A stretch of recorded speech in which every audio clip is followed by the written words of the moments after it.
All right, let's jump right in. We're talking about a massive shift in email security, and a lot of this is based on some really sharp research from Bob Slavic at Virtualization Options LLC. The whole game has changed. All those old, clumsy phishing emails with bad spelling that we were taught to spot, yeah, you can forget about those. We're now up against incredibly realistic AI-powered deceptions that are fooling just about everyone.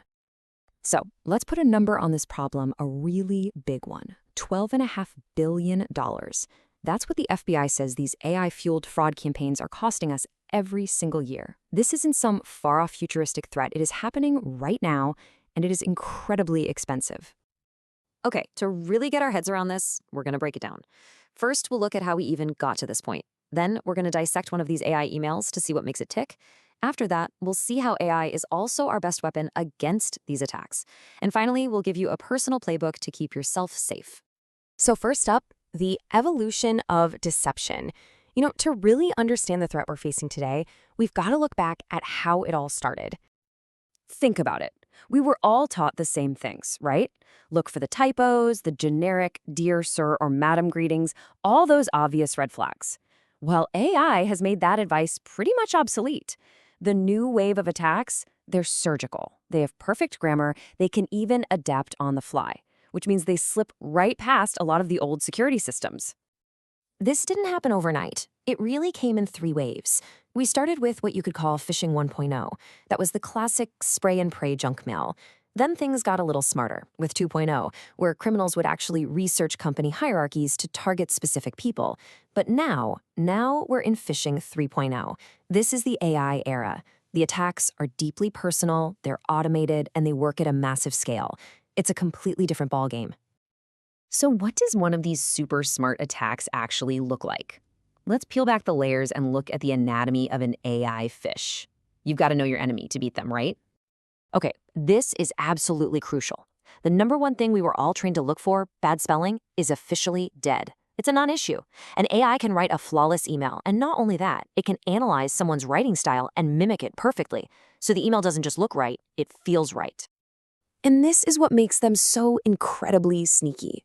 An AI phish can pull in details about a project you're actually on, or mention a real company announcement from last week. The tone will match your boss's perfectly. And it'll create this subtle sense of urgency, not screaming panic, but just enough of a nudge to make you act fast without thinking too hard. It's a masterful illusion. Now, attackers use this tech in a few different flavors. You've got spear phishing, which is that laser-focused attack on one specific person. Whaling is basically the same thing, but it's aimed at the big fish, the C-suite execs. Clone phishing is especially nasty.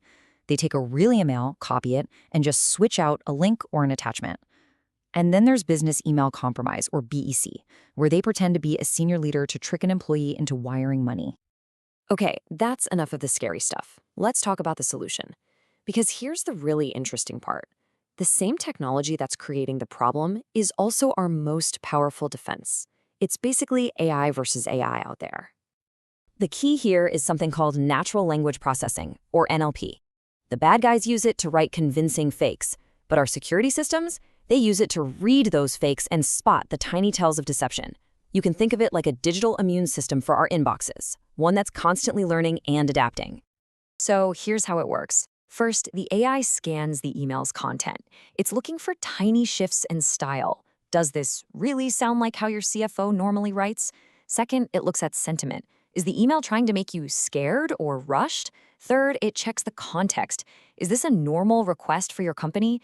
And finally, it models behavior. Is your CEO suddenly emailing an intern at 3 in the morning asking for a gift card? That's a huge deviation and it gets flagged. The AI builds a baseline of what's normal so it can spot the weird stuff instantly. And that brings us to the most important section of all of this, your role.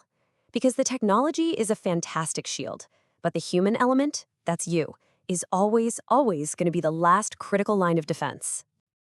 If you take only one single thing away from our time here today, make it this: independent verification. It's a simple idea.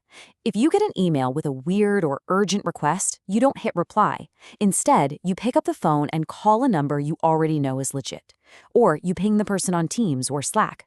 You use a different, trusted channel to confirm. It is the single best way to shut these attacks down cold. So let's turn that into a quick 4-step checklist. Number 1, always check the actual email address, not just the name. 2, hover your mouse over any link to see where it's really going before you click. 3, question urgency. Just ask yourself, why does this need to happen right this second? And 4, if something feels off, report it. Forward it to your IT or security team. You might just save the entire company. Now let's talk about multi-factor authentication, or MFA. Why is this so powerful? Well, it's pretty brilliant. Even if an attacker tricks you into giving them your password, that's something you know, they can't get past the next step. They don't have your phone, which is something you have, and they definitely don't have your fingerprint, which is something you are. It creates a physical roadblock they just can't get around. So at the end of the day, it really comes down to this. The AI defenses we have are amazing, but they're there to help you, to back you up, not to replace your own judgment. You have the context and the common sense that no algorithm in the world can replicate. So I'll just leave you with this question to chew on. These modern attacks, they're not really hacking code anymore. They're hacking us. They're hacking our natural human tendency to trust people. So in this new world, pausing, thinking, and verifying before you click, that's not being paranoid. It's just being smart.